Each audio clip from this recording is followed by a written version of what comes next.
Hey everyone, welcome back to The Explainer. So, if you've ever wondered what actually happens when the unstoppable force of a massive government investigation slams right into the immovable object of individual constitutional rights, well, you are in exactly the right place.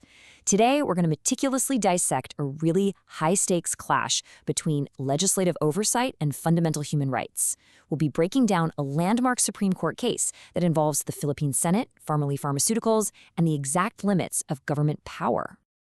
Okay, let's just dive right into our roadmap for today.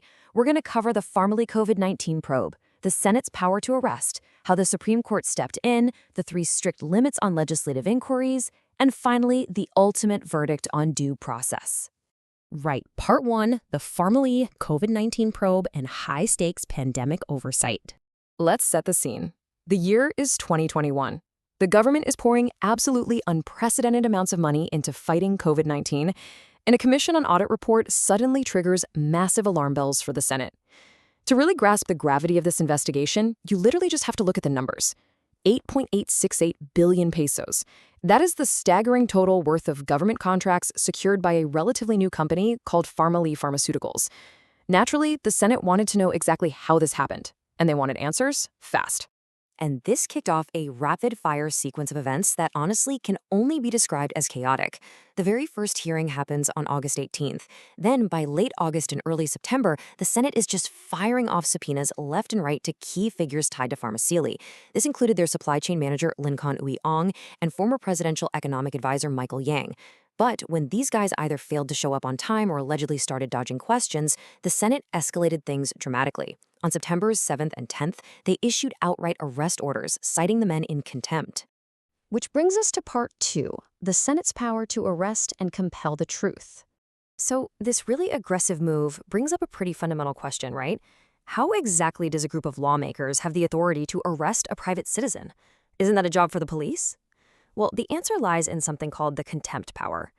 It's defined as the inherent authority of the legislature to punish disobedient acts so they can preserve themselves and compel the information they need to shape legislation.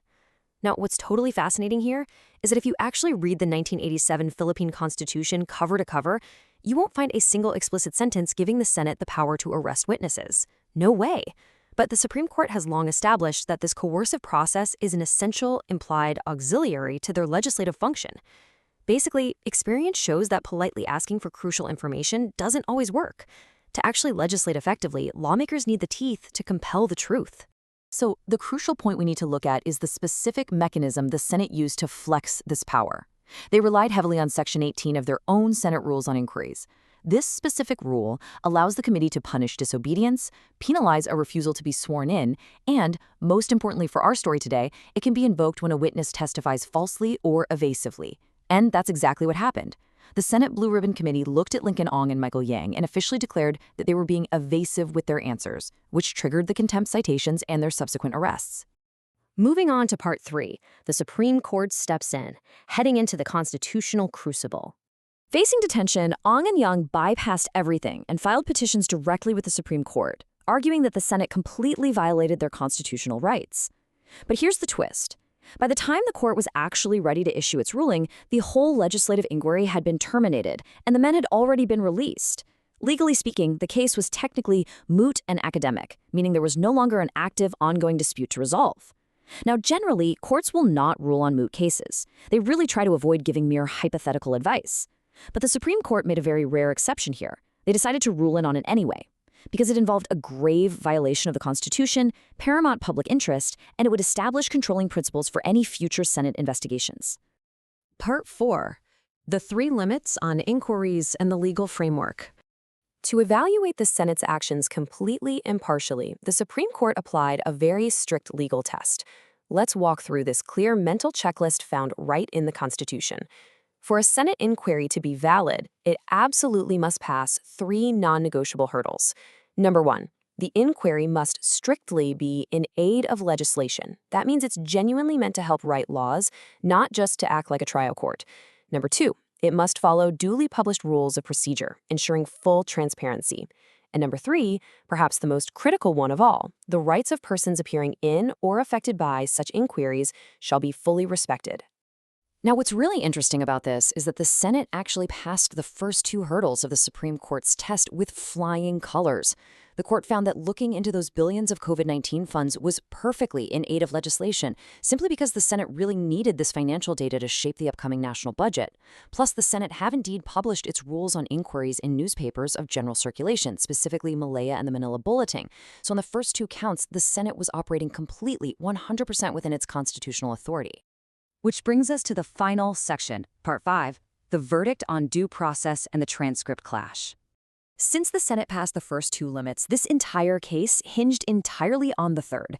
Did the Senate violate the right to due process when they declared these men evasive and locked them up? Well, to find out, the Supreme Court went straight to the raw transcript. Let's put ourselves right in the jury box for a second and look at the exact, incredibly tense back and forth from the September 10th hearing. Senator Panfilo Locsin was pressing Linconn Ong hard about Michael Yang's exact involvement. Locsin asked, translated into English, "After that, he had nothing to do with it. You were the one who dealt with all the suppliers. Is that true?" The senator was really trying to pin down if Yang just made a quick introduction and walked away, or if he was deeply, fundamentally involved in the finances. Now, the Senate claimed that Ong's answers to these questions were totally dodging the truth, which is what justified his arrest. But look at Ong's response on the record. Ong replied, translated here, "Mr. Chair, we were really talking to the suppliers he introduced." Yes, sir. I mean, he is directly answering the question. He's acknowledging the introduction and confirming that Farmally then communicated directly with those suppliers in China. But of course, the questioning didn't stop there. The senators kept pressing, wanting to know exactly how these massive payments were made if Farmally didn't even have the cash up front. And this brilliantly illustrates the real turning point for the Supreme Court. Under all this intense pressure, Ong explicitly stated on the record, "So Mr. Michael Yang guarantees for us." He actually went on to elaborate that when Farmally didn't have enough funds to settle with the suppliers, they asked for help from Michael Yang, who then provided financial guarantees to the Chinese suppliers on their behalf.